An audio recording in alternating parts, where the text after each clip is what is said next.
জ্বালাই দিছে। আমার অফিসে 800 মানুষের স্টাফ, শুধু মানুষের পা ধরতে বাকি ছিল যে টেলিভিশনটারে জ্বালেন। ভালো নেই তৌহিদউদ্দিন আফ্রিদি। ঘর বাড়ি, অফিস, ব্যবসা প্রতিষ্ঠান সব কিছু ভেঙে চুরমার করে দেয় দুর্বৃত্তরা।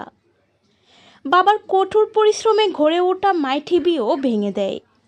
লাইভে এসে কেঁদে কেঁদে এভাবেই সব কিছুর কথা জানান আফ্রিদি।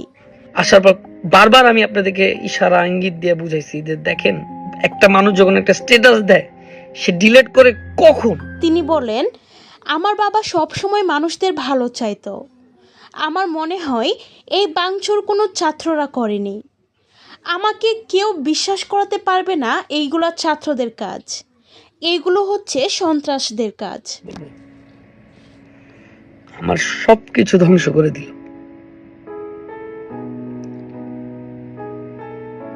তো মাই টিভির গেটটা খুলে যেই আসতো আমার কাছে, দেখা হইতো আমার সাথে, খালি হাতে বিদায় দিতাম না।